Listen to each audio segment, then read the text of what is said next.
Hello મિત્રો, good morning. આપણે YouTube channel એટલે કે ગુજરાત એન્જિનિયરિંગ એકેડમીમાં સ્વાગત છે. તો હું રાઠોડ વિમલ તમારી સાથે ફરી એકવાર એલિમેન્ટ ઓફ મિકેનિકલ એન્જિનિયરિંગ કરીને જે મિકેનિકલ બ્રાન્ચમાં જે ડિપ્લોમા સબ્જેક્ટ આવે છે એમાં ઘણા મિત્રોને ટેન્શન થતું હતું, કેમ કે આ સબ્જેક્ટ છે ને મિત્રો, જો એના કોન્સેપ્ટ છે એ બધે ભણવામાં આવી ગયા છે, આ સબ્જેક્ટ છે એ નવો ટૂંકમાં એડ કર્યો છે. તો આના પેપર છે કે આઈએમપી છે કે એ આપણે ગોતવામાં થોડીક નહીં પણ ઘણી બધી મુશ્કેલ થતી હોય છે. તો ઘણા બધા મિત્રોની કોમેન્ટ આવતી સર કે આ પ્રશ્ન છે, આ સબ્જેક્ટને અમને પ્રશ્ન આપી દો. તમારા માટે મેં મોસ્ટ સુપર 13 એટલે કે 30 મોસ્ટમાં મોસ્ટ જે કહેવાય ને કે આ સબ્જેક્ટને લગતા જે પ્રશ્નો છે ને એ મેં તૈયાર કર્યા છે. તમારે જેટલી એક્ઝામ આપો તેની પહેલાં આમાં આપેલા હરેક પ્રશ્ન તમે એકવાર વાંચી લો મિત્રો. ગમે એવું પેપર જો હાર્ડ પણ નીકળે તો પણ તમે આરામથી નહીં પણ રમતા રમતા વાંચતા મોજ થઈ આરામથી પાસ થઈ જાવ ટૂંકમાં જો. તો જે લોકોને એલિમેન્ટ ઓફ મિકેનિકલ EME ને સબ્જેક્ટનું GTU આપવાની છે, મિકેનિકલમાં જે અભ્યાસ કરી રહ્યા છે પ્લસ બીજી કોઈ બ્રાન્ચમાં આવતું હોય, તો બધાય વાલા વિદ્યાર્થી મિત્રો મારું એટલું કહેવાનું છે કે આમાં આપેલા પ્રશ્ન છે તમે એકવાર રીડ કરી પ્રોપર તૈયારી સાથે એક્ઝામ આપવા જજો, બરાબર છે.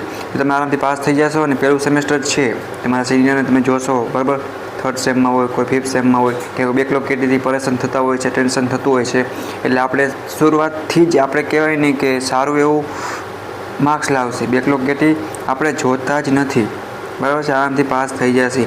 આપણે જ્યારે ફ્રી ફાયર કેમ રમતા હોય છે ત્યારે કેટલું આમ ફોકસ, કેટલું આમ બે હાથથી આપણે આમ પૂરું આમ ધ્યાન કરીને રમતા હોય છે. એવી જ રીતના સેમ 1થી આપણે 3 વર્ષ માટેનો એવું એક ટાઈમ સેટ કરી કે આપણે પાસ થઈ જઈએ. પછી તમે તમારે એન્જોય કરો. અત્યારે GTUનો સમયગાળો છે એટલે આપણે આ સબ્જેક્ટને સારી રીતે ક્લિયર કરી નાખશી. ફોકસથી વાંચવાનું જો મિત્રો, ધ્યાન દઈને, નકર કંઈ મતલબ નહીં, ઉપરથી જાય એવું થશે. તો સૌથી પહેલાં તો જો વિડીયો સારો લાગ્યો હોય, બરાબર છે, તો બધા દોસ્તોને શેર કરી દો, સબસ્ક્રાઈબ કરી બેલ આઇકન પ્રેસ કરી દો, જેથી કરીને કોઈ પણ નવો વિડીયો આવે તમે એનો સીધો લાભ લઈ શકો.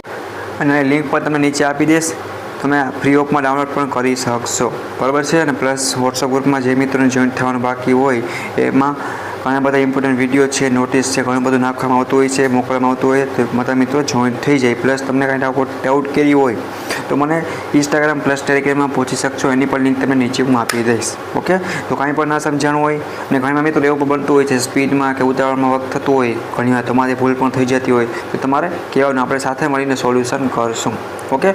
બાકી અમારી પૂરી ટ્રાય એવી હશે કે સારું એવું મટીરિયલ ફ્રી ઓફમાં તમને મળે અને સારી રીતે પાસ થઈ જાઓ, બરાબર. તો 30 છે પ્રશ્ન, એમાંથી તમે માનો કે આરામથી કદાચ 5-10 સ્કીપ કરો તો પણ પાસ તો થઈ જ શકાય, બાકીના કરી નાખો તો, બરાબર છે. આવી જ રીતના મિત્રો તમને પોતાના branch wise, semester wise playlist create કરેલી છે. તમે યુટ્યુબ ચેનલ નામ ટાઈપ કરશો અને સર્ચ મારશો ત્યારે તમને પ્લેલિસ્ટ કરીને ઓપ્શન જોવા મળશે. એમાં તમારે જે પ્લેલિસ્ટમાં ક્લિક કરશો તમને સેમેસ્ટર વાઇઝ તમને જોવા મળી જશે. કોઈ પણ કોઈ વિદ્યાર્થી મિત્રોને કે દોસ્તને ન મળે તો મને પર્સનલી પૂછી શકે છે અને પર્સનલી વોટ્સઅપ ગ્રુપમાં સેન્ડ કરી આપીશ, ઓકે. તો ફ્રી ઓફમાં મટીરિયલ છે, સારું એવું છે, એન્જોય કરો, બરાબર છે. અને સારી રીતે આના બધા કોન્સેપ્ટ તમને ડિપ્લોમા, ડિગ્રી, માસ્ટર, PhD તમારી ફિલ્ડ રિલેટેડ બધામાં આગળ ક્યાંક ને ક્યાંક તો આવવાના જ છે જ. અને સારું એવું પેપર જશે. તો એક્ઝામ માટે બધાને ફરી એકવાર ઓલ ધ બેસ્ટ. મોજ કરો, ટેન્શન કોઈ પણ મિત્ર નહીં લે, વાંચવાનું છે મિત્રો, વાંચ્યા વગર પાસ નહીં થવાય, ઓકે. તો આવી રીતના તમને હરેક બ્રાન્ચના સબ્જેક્ટના MP મળી જશે. તો બધાને શેર કરો, ત્યારે વાંચો, okay. Bye bye, take care. નવી મુલાકાત લેશે નવા વિડીયો સાથે.